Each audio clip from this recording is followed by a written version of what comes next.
नमस्कार साथियों। प्राचीन भारत के इतिहास में एक ऐसा भी दौर था जब महान गुप्त साम्राज्य के बाद पूरा उत्तर भारत समझिए कि एक तरह की पॉलिटिकल केओस में डूब गया था।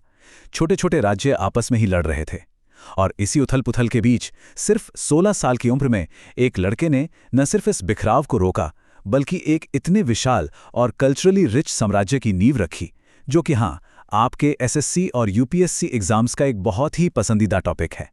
तो आज हम सम्राट हर्षवर्धन के इसी सुनहरे दौर को, इसी गोल्डन एरा को बारीकी से समझेंगे।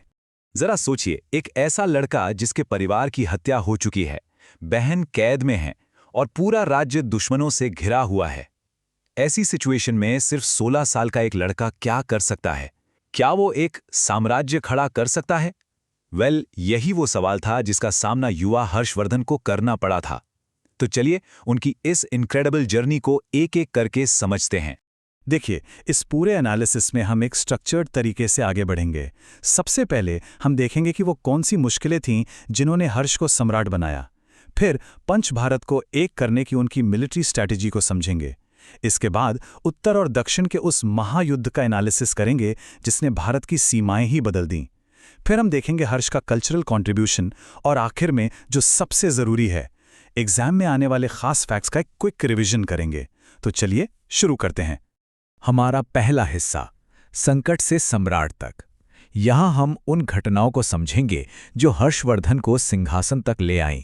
देखिए, ये बैकग्राउंड समझना उनके आगे के फैसलों को समझने के लिए बहुत जरूरी है। तो देखिए, माहौल कैसा था। 6वीं शताब्दी के बीच में गुप्त साम्राज्य खत्म हो चुका था और नॉर्थ इंडिया में एक पावर वैक्यूम बन गया था। इसी समय प्रभाकर वर्धन ने थानेश्वर यानी आज के हरियाणा में वर्धन वंश की नींव रखी। अब इस स्लाइड में जो बात एग्जाम के लिए सबसे जरूरी है वो है हर्ष का परिवार और उनके पॉलिटिकल कनेक्शंस। पिता प्रभाकर वर्धन, बड़े भाई राज्यवर्धन और बहन राज्यश्री। और हाँ, इस पर ध्यान दीजिएगा कि राज्यश्री की शादी कन्नौज के बहुत ही पावरफुल राजा ग्रहवर्मन से हुई थी और यही पॉलिटिकल मैरिज आगे आने वाले तूफान का सेंटर बनने वाला था। अब यहां से कहानी में एक बहुत ही ड्रामेटिक और दुखद मोड़ आता है। इस फ्लोचार्ट पर नजर डालिए। सबसे पहले मालवा के राजा देवगुप्त ने कन्नौज पर हमला किया। हर्ष के बहनोई ग्रहवर्मन की हत्या कर दी और उनकी बहन राज्यश्री को बंदी बना लिया। अब परिवार के सम्मान के लिए बड़े भाई राज्यवर्धन ने देवगुप्त को तो हरा दिया, लेकिन देवगुप्त के दोस्त बंगाल के राजा शशांक ने धोखे से राज्यवर्धन की भी हत्या कर दी। सोचिए जरा, एक ही झटके में बहनोई और भाई दोनों की मौत। और इसी भयानक संकट के बीच सिर्फ 16 साल के हर्ष को 606 ईस्वी में सिंहासन संभालना पड़ा। तो सिंहासन पर एक 16 साल का लड़का है और राज्य गहरे संकट में। अब देखते हैं कि हर्ष ने इस चुनौती को एक अवसर में कैसे बदला। हमारा अगला भाग है पंच भारत का एकीकरण। इस नक्शे को देखिए, यह हर्ष के सबसे ब्रिलियंट स्ट्रेटेजिक मूव्स में से एक को दिखाता है।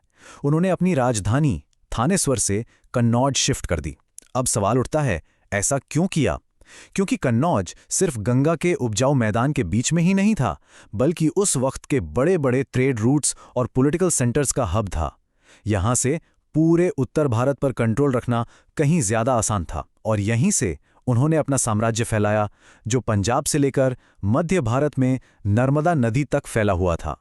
एग्जाम के लिए ये शब्द पंच भारत या द 5 इंडीज बहुत जरूरी है। इसका जिक्र हमें मिलता है चीनी यात्री हुएनसांग के राइटिंग्स में, जो कि एक प्राइमरी सोर्स है। उनके मुताबिक ये उत्तर भारत के वो 5 बड़े इलाके थे जिन्हें हर्ष ने सिर्फ 6 साल के अंदर अपने कंट्रोल में ले लिया था। ये उनकी मिलिट्री स्किल और क्विक डिसीजन मेकिंग का एक बहुत बड़ा सबूत है। उत्तर भारत पर अपनी पकड़ मजबूत करने के बाद हर्ष की नजरें दक्षिण की तरफ थीं। अब हम उस निर्णायक लड़ाई की बात करेंगे जिसने भारत के इतिहास की दिशा ही बदल दी। ये था उत्तर और दक्षिण की 2 महाशक्तियों का टकराव। ये महायुद्ध हुआ था लगभग 618-19 ईस्वी में नर्मदा नदी के किनारे। वजह? हर्ष का एम्बिशन। वो उत्तरापथ यानी उत्तर भारत के स्वामी तो बन चुके थे और अब दक्षिणापथ यानी दक्षिण भारत को भी जीतना चाहते थे। लेकिन दक्षिण में उनका सामना एक और महान सम्राट से हुआ, चालुक्य वंश के पुलकेशिन द्वितीय, जो अपनी जमीन की रक्षा के लिए पूरी तरह तैयार थे। तो यहां 2 महाशक्तियों की सीधी टक्कर थी। एक तरफ वर्धन वंश के हर्षवर्धन, उत्तर के बेताज बादशाह, और दूसरी तरफ चालुक्य वंश के पुलकेशिन द्वितीय, दक्षिण के रक्षक। ये सिर्फ दो राजाओं की लड़ाई नहीं थी, ये दो साम्राज्यों की, दो विचारधाराओं की टक्कर थी। और इस बड़ी लड़ाई का नतीजा क्या निकला? पुलकेशिन द्वितीय ने हर्ष की विशाल सेना को नर्मदा नदी पार करने से रोक दिया। ये हर्ष की मिलिट्री लाइफ की अकेली बड़ी हार मानी जाती है, और ये एक ऐसा फैक्ट है जो एग्जाम्स में बार बार पूछा जाता है। इस लड़ाई के बाद नर्मदा नदी ही इन दो महान साम्राज्यों के बीच की ऑफिशियल बॉर्डर बन गई। लेकिन हर्ष की महानता सिर्फ उनकी तलवार में नहीं थी, वो आर्ट, रिलीजन और डिप्लोमेसी के भी बहुत बड़े संरक्षक थे। तो अब हम उनके शासन के इसी सुनहरे कल्चरल साइड पर एक नजर डालते हैं। हर्ष के साम्राज्य की इज्जत भारत के बाहर तक थी। इसे आप 7वीं सदी की इंटरनेशनल डिप्लोमेसी भी कह सकते हैं। मशहूर चीनी यात्री ह्वेनसांग उनके दरबार में आए और उन्होंने हर्ष को शिलादित्य नाम दिया। ये नाम याद रखिएगा। इसके जवाब में हर्ष ने चीन के पावरफुल तांग सम्राट ताइजोंग के दरबार में अपना दूत भेजा, और चीन ने भी बदले में एक डिप्लोमैटिक मिशन भारत भेजा। ये उस समय की दो ग्लोबल सुपर पावर्स के बीच सीधे कांटेक्ट का सबूत है। अच्छा, हर्ष के धर्म को लेके इतिहासकारों में एक बड़ी मजेदार बहस है, और ये मेंस के लिए एक अच्छा टॉपिक बन सकता है। उनके खुद के शिलालेखों में उन्हें परम माहेश्वर कहा गया है, यानी शिव का बहुत बड़ा भक्त। लेकिन ह्वेनसांग लिखते हैं कि हर्ष ने बाद में महायान बौद्ध धर्म अपना लिया था। तो इसका सबसे सही कंक्लूजन ये निकलता है कि वो एक बहुत ही टॉलरेंट शासक थे, जो शैव और बौद्ध दोनों ही धर्मों का बराबर सम्मान और संरक्षण करते थे। और ये बात सच में हैरान करती है कि एक महान योद्धा होने के साथ साथ हर्ष खुद एक बहुत अच्छे राइटर और ड्रामेटिस्ट भी थे। उन्होंने रत्नावली, नागानंद और प्रियदर्शिका जैसे मशहूर संस्कृत नाटक लिखे। उनके दरबारी कवि बाणभट्ट ने उनकी बायोग्राफी हर्षचरित और दुनिया भर में मशहूर नॉवल कादम्बरी लिखी। इतना ही नहीं, उन्होंने विश्व प्रसिद्ध नालंदा यूनिवर्सिटी को भी पूरी तरह सपोर्ट किया, जो उस जमाने का सबसे बड़ा इंटरनेशनल लर्निंग सेंटर था। तो हमने थ्योरी को तो अच्छे से समझ लिया है, अब वक्त है अपनी नॉलेज को टेस्ट करने का। चलिए कुछ exam style practice question solve करते हैं, जो सीधे सीधे आपकी परीक्षा में मदद करेंगे। पहला सवाल आपके सामने है। दो स्टेटमेंट्स दिए गए हैं। पहला कहता है कि हर्ष ने अपनी राजधानी कन्नौज से थानेश्वर बदली, और दूसरा कि चालुक्य शासक पुलकेशिन द्वितीय ने हर्ष को नर्मदा नदी के किनारे हराया। जरा सोचिए, इनमें से कौन सा स्टेटमेंट सही है? दूसरा सवाल, चीनी यात्री ह्वेनसांग ने हर्ष को किस नाम या उपाधि से पुकारा था? ये उपाधि उनके न्याय और उदारता की तारीफ में दी गई थी। आपके ऑप्शंस हैं ए परम भट्टारक, बी सकलोत्तरा पथनाथ, सी शिलादित्य या डी देवपुत्र। तीसरा सवाल लिटरेचर से है। इनमें से कौन सी किताब सम्राट हर्षवर्धन ने नहीं लिखी थी? ध्यान दीजिएगा, पूछा है नहीं लिखी थी। ए रत्नावली, बी नागानंद, सी हर्षचरित या डी प्रियदर्शिका।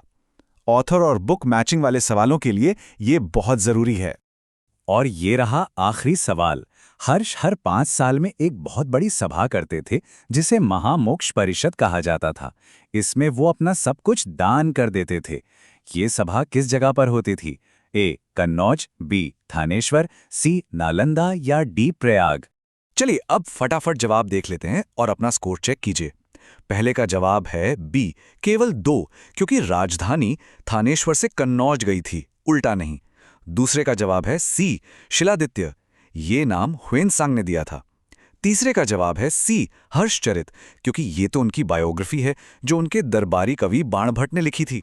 और चौथे का जवाब है डी, प्रयाग, जहां ये प्रसिद्ध महामोक्ष परिषद होती थी।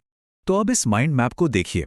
ये पूरे हर्षवर्धन के दौर का एक सिंगल पेज रिवीजन नोट है। आप इसका स्क्रीनशॉट ले सकते हैं।